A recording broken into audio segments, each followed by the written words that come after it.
We've got an NFC East showdown on Thursday Night Football this week between the 4-1 Philadelphia Eagles and the 1-4 New York Giants, and we're going to make some money here on Thursday Night Football with our betting expert Mason Cameron with us right now. Mason, first off, before we get into your best bets on Thursday night, what are some of the trends that we should know about both these teams? You know, obviously, divisional matchup here. We're seeing a long history between these two teams, and I mean, no surprise, the Eagles have largely dominated this matchup over the last decade. Since Tom Coughlin left in 2015, after the 2015 season, the Giants have just 4 wins in their 21 matchups in this game.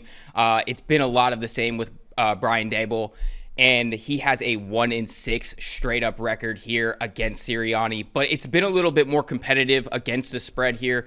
They are 3-4 against the spread, all as underdogs, and 2-2 on spreads that are 7 or more points. So this one could be a little bit more up in the air than we originally think. It is going to be a really interesting matchup, but it is still a pretty lopsided matchup when we look at just how they've produced against the spread this season. For the Giants, this is their 6th straight game as underdogs to start 2025. They are 2-3 against the spread, so not really a great look there. But to be frank, they're not strangers to being the home underdog. 23 games as the home dog since hiring Daboll in 2022. That is the most by any active head coach over that span. And, you know, they've been decently solid there. They're above 500. They're 12-10-1 against the spread in those games. And, you know, they have that outright win against the Chargers in Week 4. So there is an opportunity there potentially for the upset. It's just, it comes up against a really, really difficult opponent here that is very familiar with them. Philly is the exact opposite when we come to the betting markets. This is their 6th straight game as favorites this season. They are 3-2 against the spread. And while that might look modest on the surface, we have seen a pretty impressive slate of games from them. Now, they've come down to the wire. They've needed some special teams plays to win those games. But 4 of their last 5 games have come against playoff teams from last season. And they covered in both of their road games to start the year, at KC in Week 2, at Tampa in Week 4. So that's a pretty strong resume of games to give you some confidence that they can cover this game at 7.5. Yes, you look at it right now, the Eagles have been favorites in every single game this year. And like Mason said, the Giants have been underdogs in every single game this year. And that's no stranger to this game either. So that's the trends that we should know based on the last few years or so for the Eagles and Giants. What about this game on Thursday night, Mason? What are the matchups we should know heading into Thursday night? You know, with Philly, we've seen a little bit of regression in their defense, but they're still a really strong unit. 5th in team defense grade at a 75.2, so we know that they're going to put up a fight, and they actually do match up fairly well here with a really sort of injury-riddled Giants offense. So that's going to be one of the key spots that I'm actually going to target. We'll talk about that just here a little bit later. My biggest concern with Philly right now has been their offensive efficiency. So they are 25th in EPA, in positive EPA percentage. They're 19th in successful play rate and 23rd in scoring drive percentage. Those are far cries from where they were last season. That's something that we're going to want to see them improve. But like I said, they've gone through a really tough schedule. This could be a spot where they get right. And I mean, we know about the highly publicized issues in the passing game. They're 24th in yards per attempt. They're just not generating explosive plays. They're 30th in explosive pass rate, which is any pass that goes over 15 yards. They only have 8.6% of their passes going over 15 yards, which isn't a great look when you have a couple of really good receivers on the outside that have obviously started to voice some displeasure with how the offense has looked. And where that sort of turns into the downturn in their running game is that it's leading to more loaded boxes than they saw last season, which is a surprise considering that they were such an incredible rushing offense last season. This year, they're looking at about 41.6% of their rushes coming against with boxes with 8 or more guys. Last year, that number was 38.2%. Now, Max, that's not a huge jump, but as we know, it's all within the margins. Every percentage matters. Every play matters. And especially when you have a very thin margin for error, you can't be getting this many loaded boxes. And that is not including the sneak plays and the tush push, where obviously they're going to be loading up the box to stop that. So for how about the Giants, though? The Giants obviously have a brand new quarterback now, Jackson Dart. Started the last couple of games for them. What have you thought about him so far, and what are the Giants' matchups we should know in this game?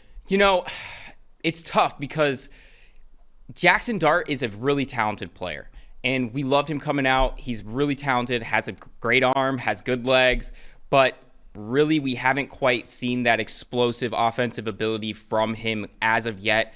I mean, we've seen a lot of mistakes so far. He's been pretty solid with his legs, just not with his arm. 49.1 PFF passing grade. That actually takes over as the 37th out of 37 qualifying quarterbacks this season so far. And last week was really a struggle. He had 4 turnover-worthy plays against New Orleans, and they all came in the second half. And in a game that was so close that they did have an opportunity to potentially win there, you just can't be putting the ball in danger like that. So it's tough. You have no Malik Neighbors now. You have to find a way to win with smart throws, not giving the ball away. Cam Scatterbo, he took a lot of heat for that red zone fumble, but the kid's been entirely the offense right now. He's pretty much all of it. And this entire team wasn't taking care of the ball. They had 5 turnovers last week. So while Scatterbo had the highly publicized one, everybody contributed to the downfall of that team this past week. And then when we look at the defense, I mean, still a really strong pass rush, 7th in the NFL in PFF pass rush grade at 80.0. They're about middle of the NFL in coverage. They're not really overly bad, but it really does take this pass rush to be juiced up and going for them to really, hit their stride like they did against the Chargers. We didn't quite see that so much last week. Now, they weren't horrible, but they obviously weren't great. And the real issue right now is that they just struggle against the run. They're 32nd in EPA per rush allowed, 29th in explosive play rate, 14.2% of their running plays faced are going for over 10 yards. So that's a really tough look, especially when you come into this matchup, particularly with an Eagles team that's going to want to run the football. Yeah, I think I have an idea of what one of your player props is going to be later on in the show. Before we get to that player prop, though, what is your favorite game line pick in this game? So, this is a tough one, Max, because I really loved the under here when it was 42.5 to start the week. It was definitely something I was eyeing. Sharp money poured in on that Monday morning, and that pushed that line all the way down to 40.5. So there's a little bit less value there. I'm a little bit, skittish on it at that point. But one place that I do want to target is actually the under on Giants points in general at 16.5. I think you can get some good value there. They're 27th in offensive points scored. Again, like I said, no Malik Neighbors. It's looking like they're not going to have Darius Slayton this week. They've only scored over this number in one of 2 games that Dart's been the starter. But in that game against the Chargers, the Giants were kind of gifted 2 really easy scoring drives there against the Chargers. They were off of turnovers, so I don't know if we're going to see that happen against a Philly team that does not really cough up the ball quite like that and can block a little bit better up front than a Chargers offensive line that was really hammered. So I like the under 16.5 there for the Giants. Yeah, I like that too, honestly. Before we move on to the best player prop bets of Thursday Night Football, I want to remind you guys that PFF Plus right now is 25% off when you use the promo code PFF NFL Show 25. Again, PFF NFL Show 25 to get PFF Plus for 25% off. The same data and analytics that Mason's using for his best bets, the same data and analytics that every single one of the 32 NFL teams use as well. And with a PFF Plus subscription, you get access to all the best fantasy football tools and, of course, the best betting tools on the planet as well with that subscription. Again, PFF NFL Show 25 to get 25% off right now. And also want to remind you guys, we're not just giving out picks for Thursday Night Football. We give out picks for the entire Sunday and even Monday night slate too, with Mason, Ben Lindsay, and Judah Fortgang on the PFF Betting Show every Friday morning at 10 a.m. Eastern Time. They're the best in the business at giving out those picks. Check it out Friday morning, 10 a.m. to get the best bets for the entire slate of NFL football on Sunday and Monday. But let's get back to Thursday Night Football, Mason. You gave us your best game line pick with the Giants under 16.5 points.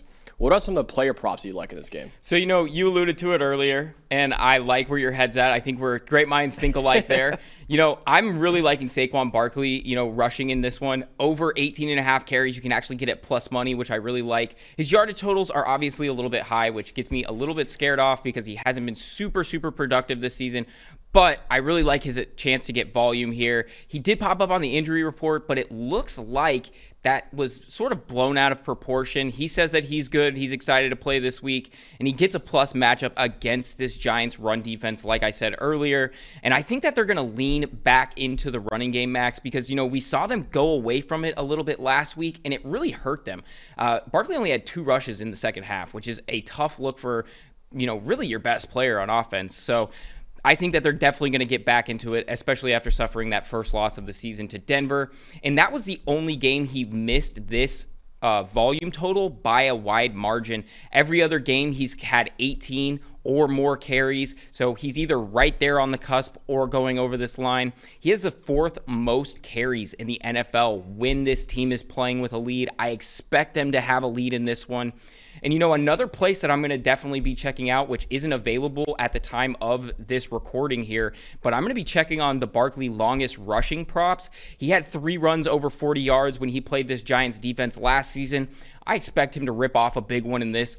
I think if we can get it anywhere under that 20 range, I'm going to be definitely interested. It's going to be depending on the pricing. So make sure you guys tap in with me over on X or Twitter or whatever we're calling it these days, and hit me up there because I'll be keeping everybody posted with what I'm seeing on that one for sure. What is your @ again on Twitter so people know? At PFF_Mace on Twitter. Perfect. All right. So make sure you guys follow him for the best bets of this week too. And of course, checking on that Saquon Barkley longest to rush prop that hopefully be coming out pretty soon, because I agree with you. It seems like he's going to break one against New York, where their run defense is playing right now, how good that offensive line is for Philadelphia, and of course how good Saquon Barkley is for Philadelphia as well. Let's go to another running back in this game, Mason. Maybe the people's running back. People's running back. I Cam like that. Skattebo. He is an awesome, awesome football player. Please tell me you're taking an over on Cam Skattebo. Oh, we're definitely taking it over on Cam Skattebo. I mean, like I said, this kid is the entire offense right now, and especially with a Giants team that is really, really hammered with injuries, especially at receiver.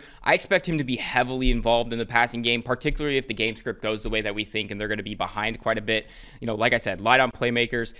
Wan'Dale Robinson, Jalen Hyatt, Theo Johnson, that's sort of where they're at with, receiving weapons right now. It's not really going to look great for them. We don't have the receptions line quite yet. Books are scared of the money we're going to make, you guys, on this one, I swear to God. So what we're seeing here is I'm hopefully going to be able to target at anywhere between 3.5. I don't want to go much higher than 4.5. It's going to be really tough when we get to that point, but I think he still has the potential. It's going to depend on the pricing again. But what we've seen from him since his role has expanded is that he's hit 6 receptions in 2 of those 4 games, 2 in the others. So he is right there. I expect this line to sort of be right in that about 2.5 range. He hit this one last week. And 81.6 PFF receiving grade at the running back position. That's going to be top 3. And what's not to like about this kid? He plays with furiosity. He is hammering guys. He's in the passing game. He's in the rushing game. I don't see what's not to like about this kid. I love that. I feel like it's a vibes bet right there where you're saying whatever the over is on Cam Skattebo. I don't even know what the number is. Whatever it is, I'm taking the over. That's exactly what I'm doing every single time with Cam Skattebo too. Whatever that number is, I don't even care what it is. I'm taking the over. It could be 20.5 catches. Don't care. Taking the over on Cam Skattebo. But I want to remind you guys, best bets for this week for Mason. Giants under 16.5 points. Saquon Barkley over 18.5 carries, and Cam Skattebo over whatever the line is on his receptions in this game. So taking the over on the couple of running backs in this game and taking the Giants under 16.5 points. Again, reminder, check out the PFF NFL betting show right here on this channel. Every Friday morning, they go live at 10 a.m. Eastern Time with their best bets for the Sunday and Monday slate. You guys are up, what, like 90 plus units right now? Oh, yeah. I mean, go hit up Ben Lindsay, you guys. Ben is on a heater. He's hitting some crazy ladders that you would never imagine.